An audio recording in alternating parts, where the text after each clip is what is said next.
অরিজিৎকে বলেছি যে আজকে টিফিনেই বানাতে পারবো না, পারছি না, আমার শরীরে দিচ্ছে না। 5টার সময় শুয়েছি, সারা রাত কাশছে, কী করছে, কেমন ঢং করছে। মেন হচ্ছে কী বলুন তো, ও নিজের ঘুম আসে না, ও আমায় ঘুমোতে দেয় না, আর এটাই ছাড়া আর কিছু না। সারা সকাল তো ঘুমোচ্ছে বা যাই হোক করছে, যে রাত হচ্ছে না ওর কোনো অস্থির অস্থির লাগছে, সর্দি কাশি হচ্ছে, মানে দম আটকে আসছে, নাকটা আটকে আসছে, নাকে তো ড্রপ ট্রপ সবই দেওয়া হচ্ছে। ও ঘুমোতে ঘুমোতে আমাকে ধাক্কা মারবে, উঠিয়ে দেবে, এটাই হচ্ছে ওর কাজ। সেই কারণে আমার ঘুম উঠে 12টা বেজে যাচ্ছে। আর কি বলবো, কত নিন্দে করবো নিজের সন্তানের ওপরে। আর নিন্দে নয় জানেন তো, আমি আবার তাও আজকে ডাক্তারের চেম্বারে ফোন করলাম যে সেরকম বলে দেখিয়ে নেবো, পারছি না, মাথা ফাথা পুরো ব্যথা। চুলটা আবার এই টিঙ্কি মার্কা একখানা বেরুনি করে রেখেছি, ইচ্ছা করছে না যে উঁচু করে একটা বাঁধি, মাথাটা পুরো ব্যথা, পারছি না। ওদেরকে বলেছি যে একটুখানি টিফিন নিয়ে আসো কিছু। বলছে কী নিয়ে আসবো, নান পাউডার নিয়ে আসবো, এখানে খুব ভালো পাওয়া যায়। আমরা না না, তেলের জিনিস খেতে পারবো না। মোটামুটি অনেকটা গুছিয়ে টুছিয়ে কালকে শুয়েছি। শুয়েছি কোথায় আর, মানে ওই আর কি জেগে জেগে শুয়ে সময় কাটেছে। আমাদের এই যে এতক্ষণ ধরে এতদিন যাবত জাগছি না, আমার পেটের ট্রাবল দিচ্ছে, রাতে করে ঘুম হচ্ছে না, শরীরটা রেস্ট পাচ্ছে না, পেটের ট্রাবল দিচ্ছে। তার মধ্যে ইয়ে হচ্ছে, কালকে তো প্রচণ্ড বাঁ পাটা যন্ত্রণা করছিল, মাসেল স্পাজম যেমন হয় না ওরকম। কাকে বলবো, সবাই ঘুমোচ্ছে, আমার একা যন্ত্রণা করছে, একা ভুগছি। ভাল লাগছে না, বাঁ হওয়া খুব কষ্টের গো। ওই জন্য আমি একদম অ্যাপ্রিসিয়েট করি না, মানসিকভাবে তৈরি না হয়ে বাচ্চা নেওয়া খুব ডিফিকাল্ট। এই আশেপাশের লোকের কথা একদম বাচ্চা নেওয়া উচিত না। আমি তো অ্যাটলিস্ট নিইনি ভাই, সত্যি কথা, খুব চাপের জিনিস। ভাল লাগছে না আমার, বারবার বলছি না, ভালো লাগছে না, ভালো লাগছে না, কী করবো ভালো না লাগলে। এই যে এখানে জানলার পর্দাগুলো, এই রোদ চলে এসছে, কিন্তু খুলে দিলে দিতে পারি, দিতে ইচ্ছে করছে না। খুললে আবার তো উঠতে হবে আমাকে, কিন্তু মানে শরীরটা মানে পারছি না আজকে জানেন। তার মধ্যে এক কারি মাংস পড়ে রয়েছে বাড়ির মধ্যে। আমার এক পরিচিত বলেছিল, মানে একদম কাছের আর কি, যে ওরা শরীর খারাপ হয়েছে, এখানে ডাক্তার দেখাতে আসবে, ওরা আসবে। এটা তো আগের মতো 51 পরিবার নয় না, যে দুজন তিনজনের জন্য খাবার কোনো ব্যাপারই না, উড়ে যাবে। একদম ধরুন আমার 2.5 জনের সংসার, খুব ছোট, তার মধ্যে অরিজিৎ একবেলা খায়, খায় না বললেই চলে। আমি খাওয়াটা অনেকটা কমিয়ে দিয়েছি, তা হয়তো অন্যান্য মানুষের তুলনায় আমি বেশি খাই, কিন্তু যেটা আমি আগে খেতাম সেই পরিমাণে এখন আমি খাই না, অনেক কমিয়ে ফেলেছি। তাহলে এবারে অত চিকেন যে কতদিনে শেষ করবো আমি জানি না। আসবে বলেছিল, তারপর লাস্ট অব্দি আসেনি, বুঝতে পেরেছেন। ওদের সমস্যা হয়েছে, আসেনি, সেটা তো আমি জানি না। বাজার টাজার করে রেখে দিয়েছি, ব্যাস। এবার খুব অসুবিধায় পড়ে গেছি আমি, খুবই সমস্যা। আমার শ্বশুর শাশুড়ি, শাশুড়ি ননদ যে আসবে আজকে, ওরাও কিন্তু এইসব মাংস খেতে চায় না, মুরগির মাংস আমার শাশুড়ি খায় না। আমার শাশুড়ি মাংস ভালোবাসে না খেতে। উনি মাছ ভালোবাসে খেতে, মাছ খেলে তাও 1 পিস মাছ খেলে, উনিও খুব কম খায়, খুব সীমিত আহার। আমার এই গোটা শরীর, আমার এই গোটা শ্বশুরবাড়ির দিক থেকে আমিই একমাত্র খাবার খাই, মানে আমি সব রকম খাই, এবং আমি হয়তো পরিমাণে বেশিও খাই, বাকি কেউ খায় না, এই জন্য আমি সবার থেকে মোটা। আমি হাসতে পর্যন্ত পারছি না, কোনো এনার্জি লস হয়ে গেছে। মনে হচ্ছে আমাকে কি করে গ্লুকন ডি খাওয়া। 3 রাত্রি জাগা, ভাবতে পারেন। আর কি বলুন তো, ছোটোবেলায় না এই রাতগুলো জাগতাম না, গায়ে লাগতো না। ভাবতাম ছোট মানুষ, শিশু, সে তো বোঝে না, যেভাবে হোক না কেন তাকে আমাকে সুস্থ করে তুলতে হবে, আমি তার মাম্মা। তো এই যে এখন ধেরে বুড়ি হয়ে গিয়ে অসভ্যতামিগুলো করছে না, মাথা গরম হয়ে যায়। মানে কি বলবেন, লেখা তোমার মেয়ে কত বড় হয়েছে, 7 বছর বয়সে কি অনেক বড় হয়ে গেল? আরে না, কিন্তু ওর এইটা তো বোঝার বয়স হচ্ছে, মা এটা করতে না করেছে, মা ওটা করতে হ্যাঁ করেছে, সেটা তো বোঝার বয়স হয়ে গেছে। সেটাই আমার কথা, যে তোমাকে যখন আমি বলছি যে তুমি এটা করো না বাবা, তুমি এই দুষ্টুমিটা করো না, তুমি জল ঘেটো না, সেই জল ঘাটতে হবে। মানে আধা ঘন্টা স্নানে গেছে জানেন। আমি রান্না করছি, টুক করে আমাকে কখন বলেছে, মা আমি চাইলে যাবো, আমি রান্না করছি তো বুঝতে পারিনি, আমি হ্যাঁ করে দিয়েছি, আমার মনে নেই। ওরে বাবা, যেদিন জ্বর এলো তার আগের দিনের কথাই বলছি, মানে ওর জ্বর এলো তো রবিবার, শনিবারের কথা বলছি। উমা, শনিবার দিন দেখছি ও নেই কোথাও, আমি ডাকছি কিরে তুই কোথায়, কিরে কোথায়, কোনো আওয়াজ নেই, আমি আবার রান্না বান্না করছি কোথাও। তারপরে আবার ডাকছি এই তুই কোথায় শোনাই, দেখছি বাথরুম থেকে বেরোলো। আমি তো সে কি রে, তুই কতক্ষণ বাথরুমে ছিলি? তখন ওই মাসি, কাজের মাসি তখনও ছিল, সে বলছে বৌদি আমি যখন বাসন মাজতে গেছি তখন কিন্তু মা তোমায় জিজ্ঞেস করলো যে আমি চানে যাবো। মাসির বাসন মাজা হয়ে গেল, মাসি গল্প করলো পাশের বাড়ির একজন আরেকটা কাজের মাসির সাথে দাঁড়িয়ে দাঁড়িয়ে, মানে আধা ঘন্টা সব মিলে ওখানে সময়টা ও জলের কাটা, সেই সময় বুঝেছি আমি। সেই দিনেই তখনই বুঝে গেছি আমি যে এই মেয়ে আমাকে ভোগাবে। দেখুন সেই ভোগাচ্ছে, বলুন এই জন্য আমার একদম ভালো লাগছে না। দেখি ডাক্তারের চেম্বারে আবার একবার ফোন করবো, আজকে আর কাজ টাজ কিছু হবে না। কালকেও 4টের সময় খেয়েছি, বেলা 4টে। খাবার নিয়ে একদম বসে পড়েছি। বাবুর থেকে একটা পরোটা আমরা ধার নিয়েছি, একটু তেল নিয়ে পরোটা খুব ভালো বানিয়েছে। একটু তরকারি নিয়ে আমি আর গুনু একটু টেস্ট করে দেখছি। আমাদের জন্য ডিম পাউডার আনা হয়েছে ওই প্যাকেটে, আর বাটি ঘড়ি নষ্ট করবো রে, প্যাকেট শুধুই খেয়ে নেবো। বাবু ওখানে আমি সাউথের ঘরে বসে খাচ্ছি, আমার শরীর দিচ্ছে না ওইদিকে যেতে।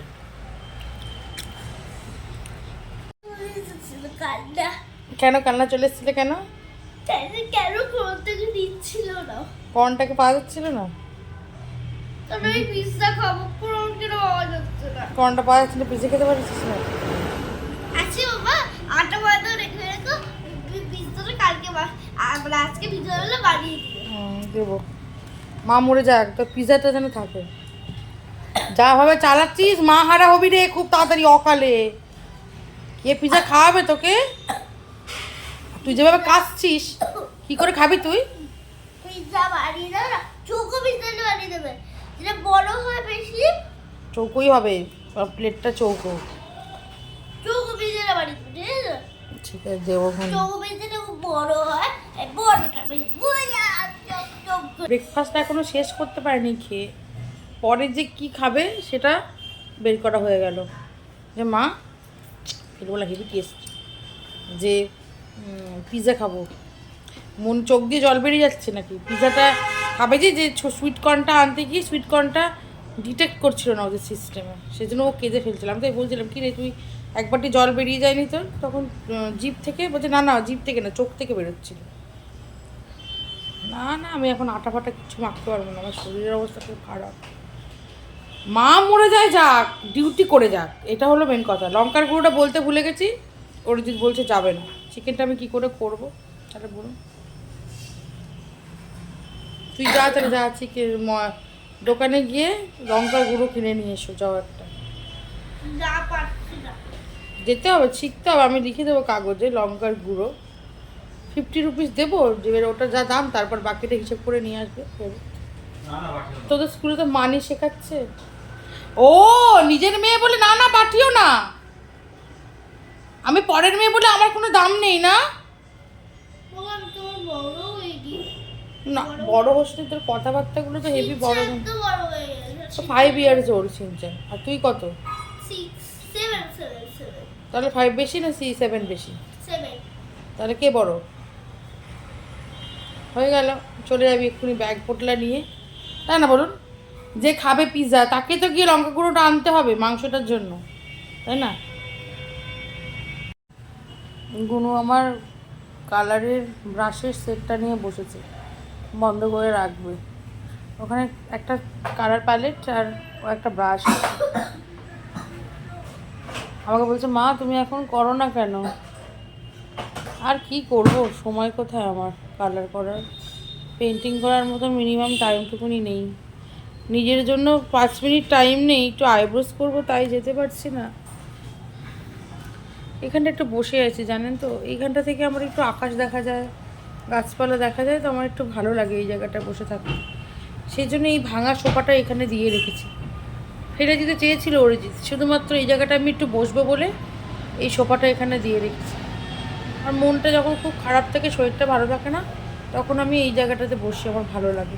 একটু সবুজ দেখতে পাই, একটু আকাশ দেখতে পাই, তো ওই জন্য ভাল লাগছে না করতে করতে আবার 11টা বেজে গেল। এবার যদি ভালো না লাগে তাহলে হয়ে গেল, সব কিছুতে দেরি হয়ে যাবে। আর জানি তো আজকে রোদই ওঠেনি, দেখুন বাইরেটা মেঘাচ্ছন্ন আকাশ, কটকটে রোদ নেই।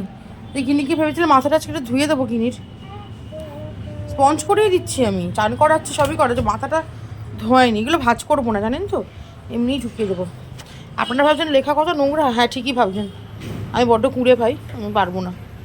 এইভাবেই সংসার চালিয়ে ফেললাম এত বছর, বাকি জীবন আশা করি এইভাবেই চলে গেলেই আমি হ্যাপি। এক্ষুনি লাগবে গো, এই যে শুচ্ছি না 11টা, তো এই তো আবার 2টো নাগাদ যখনই গিনি শোবে ভাত খেয়ে 2-3 ঘন্টার ব্যাপার, তখনই আবার এগুলো লাগবে। আর এই জাম্বুবানটাকে ভাজ করবো, কিন্তু এক হাতে কোনোভাবেই সম্ভব না, আমার পক্ষে তো সম্ভবই না। না অফ ক্যামেরাই করবো এটাকে। অনেক দিন পর একটা ভালো ব্রেকফাস্ট খেয়েছি, পুরো ফুল আবার ফিলিং। খেয়ে। দরজা না খুললে তুই জানতে পারবি আবার কে। ও বাসি এসেছে। আন্টি খুলে দে। মাসি এসে গেছে, দেখ ভালো হয়েছে। অনেক দিন পর ভালো একটা ব্রেকফাস্ট খেলাম। পরোটাটা একদম তেল দেয়নি, খুব অল্প তেলে ভেজেছে। ভালো জিনিসকে ভালো বলতে হয় জানেন তো, আমার মামা শিখিয়েছে ভালোকে ভালো বলতে হয়। হ্যাঁ এই তো আসছে মাসি। আমি কালকে ভুলে গেছি। দেখুন ঘড়ি কাটায় বাজে এখন 2:20। এই জাস্ট ডাক্তারখানা থেকে এলাম, ডাক্তার দেখিয়ে নিয়ে ঢুকছি। এখন কী করবো বলুন তো, সবার আগে ভাত বসাবো। ভাত না বসানো হবে না, মাংসটা রান্না করে রেখে গেছি কোনো রকমে। 12:30 ডাক্তারখানা যাওয়ার কথা, ওই আধা ঘন্টার মধ্যে ঝাঁপ ঝাঁপ করে রান্না করেছি হাঁড়ি। এবার আমি ভাত বসাবো, চান করবো, পুজো দেবো, ততক্ষণ ভাত হয়ে যাবে, গিনিকে ভাত খাওয়াবো। ডাকে ড্রপ পেয়েছিস? আরে ওখানেই তো ছিল। যে ভালো জামা কাপড় খুলে রাখ, নর্মাল বাড়ির জামা কাপড় পর। যাই রোগ হবে, ডাক্তার না দেখালে এদের মোটে সারতে চায় না। নাকের ড্রপটা আমি কালকেই ও নাকে দিলাম, এখন বলতে পারছে না। ওর বাবা আবার সব ওষুধ রাতে কিনে নিয়ে আসবে, কিন্তু নাকের ড্রপটা তো নতুন, ওটা তো এখন ইউজ করতে হবে বলুন। ও তো নাকে দমই পাচ্ছে না। এই বালিশের কোনায় রাখলাম, কি হলো, বই পড়ে গেল নাকি? দেখো কোথায় গেল। রাতেই দিলাম ওর নাকে আমি ড্রপটা, নাকে বললাম যে ফঁ করে আয়, দিয়ে নাকে ড্রপ দিলাম, নেই ওখানে। তাহলে দেখি বাবার ড্রয়ারে নাকি, যেখানে বলবো সেখানেই এরা খোঁজে, তার আশপাশে তো খুঁজবে না। না না মা, নাকের ড্রপ কোথায় গেলো বাচ্চার বলুন তো? ওটা যদি না থাকে বাচ্চা খুব কষ্ট পাবে, নাকে দম পাচ্ছে না তো, মুখ দিয়ে দাম নিচ্ছে, গলা শুকিয়ে যাচ্ছে, বমি পাচ্ছে তো। আর বাড়িতেও নেই। চান, পুজো, জামা কাপড় মেলা, এভরিথিং ইজ কমপ্লিটেড। আর একটাই কাজই বাকি, 3:10 বললাম না 3টের আগে কাজ শেষ করতে পারি না। এই যে স্যালাড কেটে রাখলাম একটু, শশা পেঁয়াজ ছাড়া না মাংস খেতে আমার একদম ভালো লাগে না, আজকাল যেন কী হয়েছে। আর এই যে চিকেন করেছি, কাঁচা লঙ্কা দিয়ে করেছি, শুকনো লঙ্কা ছিল না, জানি না কেমন হয়েছে, ওই একরকম হয়েছে। তাহলে এখন খাবো, কিনিকে খাওয়াবো। বাবা নিজে হাতে খাবি রে, খাও না মা। নিজে হাতে খাবে না, আমাকে খাইয়ে দিতে হবে, তারপর খাবো। কি খিদে পেয়েছে না, বিশেষ করে মনে হচ্ছে না যে ওকে খাওয়াই, নিজেকে আগে খেতে ইচ্ছা করছে, ভালো লাগছে না। রাত্র এখন 9:10 জানেন। এই গিনির ঠামা পেপি জাস্ট বেরোলো, আর এই রান্নাঘর দেখছেন পুরো কেটে গেছে আমার। হয়ে গেছে। আই একটু ভিজে হ্যাঁ কমপ্লিটেড মাই ওয়ার্ক। তাহলে এসে শুয়ে পড়ো। হ্যাঁ আসো। এইসব খাবার দাবার খাওয়া হয়েছে, ওর যদি মোমো নিয়ে এসেছিলো দেখে সব ছড়ানো ছিটানো থাক, এখন পারবো না। কী করবো বলুন তো আগে, দেখছেন এই দেখুন গিনির শরীর খারাপের জন্য আজকে ডাক্তার দেখাতে গেছিলাম না, কত ওষুধ দিয়েছে দেখতে পাচ্ছেন, একেবারে কিনে এনে রাখা হয়েছে তো সেই জন্য। এটা ওর গায়ে মাখানোর জন্য দিয়েছে, কী করে মাখাতে হবে আমি জানি না, পরে ম্যামকে ফোন করবো। আগে ও সুস্থ হোক, রোগটা সারুক, তারপরে আবার স্কিনের র্যাশটা নিয়ে পড়বো। ওষুধের ঠেলায় আর পাগল পাগল অবস্থা। কেন বলুন তো ইয়ে করতে পারলাম না, যে কোনো কাজ এখন রান্না করে করছি না, সেটাই তো বলা হলো না। তার কারণ হচ্ছে এই যে ন্যাশনাল স্প্রে, সে তখন থেকে ন্যাসিভিয়ানটা পাচ্ছিলাম না, মনে হচ্ছে সকাল সেই দুপুর থেকে খুঁজছিলাম, দুপুরবেলা এরকম নাকে নিঃশ্বাস পাচ্ছে না, ঘর ঘর করছে। আর পাশে কী বলুন তো, আমি না ভীষণ টেনশন করে ফেলি, যতই ভাবি যে রাগ করবো, বকবো, কথা শুনবো না, যা পারে করুক, কিন্তু সেটা না শুধু মুখেই বলি। যখন দেখি যে নিঃশ্বাস পাচ্ছে না, ঘর করছে, আমার তো কিছুতেই ঘুম আসছে না। আর এই জন্য শুধু এই চিন্তায় কিন্তু আমার আর 2-3 দিন রাত্রেবেলা ঠিক করে ঘুম হচ্ছে না। আমি নিজেই কখনো হয়তো পেশেন্ট হয়ে পড়ে যাবো মাথা ঘুরে, শরীরটা এতটাই খারাপ লাগছে আমার। আমি তো গিনিকে তাই বলছি যে গিনি আমি আর পারছি না রে, তুই এরকম শরীর খারাপগুলো করিস না। ঘরে প্রচুর আলো জ্বালিয়েছি, আসলে ওষুধগুলোর মধ্যে না কয় ml করে খাবে আর বার করে খাবে সেটা আমি লিখে রাখলাম। কীভাবে লিখলাম দেখবেন, আমি একটা আপনাদেরকে দেখাই। যদি কারোর বাচ্চা এরকম ওষুধ খায়, খালি ভুলে যান যে কয়বার খাওয়াবো মনে থাকে না, তাদের খুব সুবিধা হবে, সেই জন্য এটা আমি দেখাচ্ছি। আমারও দেখেই শেখা। এই দেখুন এখানে লেখায় দেখছেন 6 ml, ঠিক আছে, ফোকাস করছে না, এই যে 6 ml, আর দুবার দুটো গোল্লা মানে দুবার খাওয়াতে হবে। এবার যা ধরুন বাচ্চা জেনারেলি হয়তো একবার, বা কোনো কোনো ক্ষেত্রে হয়তো দেখা যায় যে 3বার ওষুধ খাওয়াতে হবে, তাহলে 3টে গোল্লা, একবার ওষুধ খাওয়াতে হবে, একটা গোল্লা, এইভাবে আর কি বাড়বে কমবে। গোল্লা মানে ওষুধ খাওয়ানো। আর কোথায় গেল রে ভাই আবার? ওই কী করছি না, নেসিভিনটা আবার ফেলে এলো। ডাক্তারবাবু লিখেছে না অট্রিভিন, দেখি ন্যাসিভিন দিয়েছে, যাই না কেন। তাকে আমি এখন এটাই দিয়ে দেবো নাকে, ওটা তো পাচ্ছিলাম না, কখন পাবো ঠিক খুঁজে, এখন পাচ্ছি না কি রে। এখানে আবার এর মধ্যেই তো একবার জ্বর চলে এলো, অনেকটা জ্বর। আমি থার্মোমিটারে দেখিনি কতটা, তবে 100 ছাড়িয়েছে, সঙ্গে সঙ্গে ওষুধ দিলাম। নে আজ চলে আয় বাবা, শুয়ে পড়।